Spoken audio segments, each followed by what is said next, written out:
Hi, my name is Chris Edrington. I'm a wild animal trainer, and we're at Steve Barton's Working Wildlife. It's a facility with a menagerie of wild animals that work in the film industry. They're so well trained, and they are so well behaved, and they're such intelligent animals, but they are a wild animal. And sometimes you don't know what they're going to do.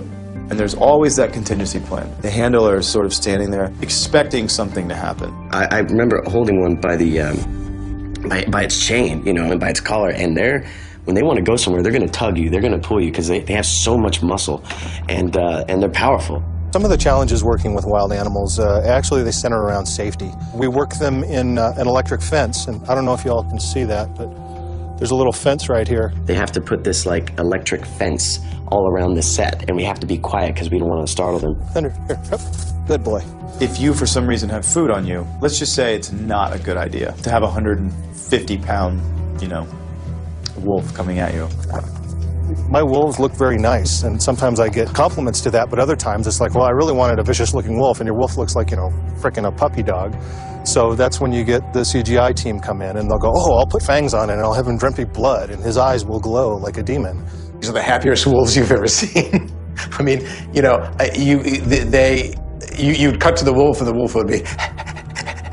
And in case there's any doubt that a human can tell when an animal is happy and smiling, you can tell. We have software that we developed in-house to track characteristics onto a face that's moving. And so we were able to deform the surface of the wolf's face to make him look scary and angry. You know, the forehead wrinkles, and around the cheek, you get these kind of wrinkles as he pulls back his, as he snarls. And then we pulled back his lips to reveal some pretty nasty-looking teeth. And then a little bit of CG drool coming out also helped. In 3, 2, 1.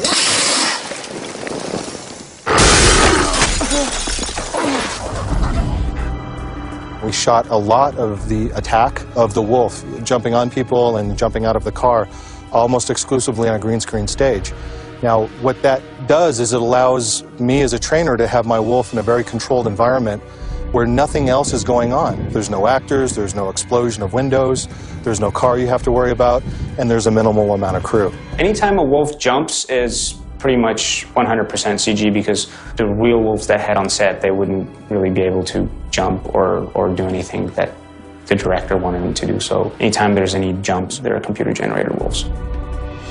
Human beings cannot interact with real wolves. You can train them to go from point A to point B, but you can't put your actor in the same frame as a real wolf. In the one scene where Rose gets attacked in the living room, it takes a lot of different effort to get the one product.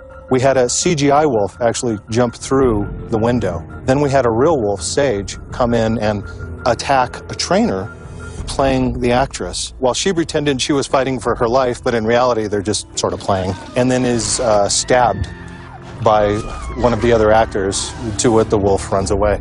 Obviously, you can't stab somebody with a real sword, so what they do is you just stab them with a handle, and then we add the sword digitally on top of the handle. We track it in 3D and just make sure the lighting's correct and everything lives in the same universe. For some of the close-up shots, I remember one episode there was a wolf on top of Caroline snapping at her. We did bring in a puppeteer.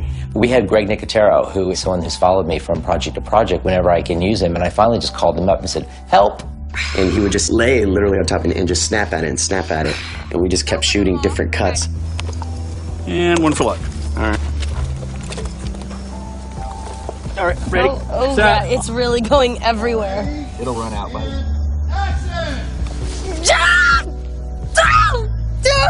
If you keep your camera tight enough, you can get in there and snap, snap, snap the jaw, and Caroline can be like, ah, help, and the jaw can be snapping, and you can still frame on that, and you can see that is a complete fake stuffed wolf, and that thing saved our lives. So there's so many things that go into just getting 2 seconds of a wolf on camera that, boy, man, it was a nightmare.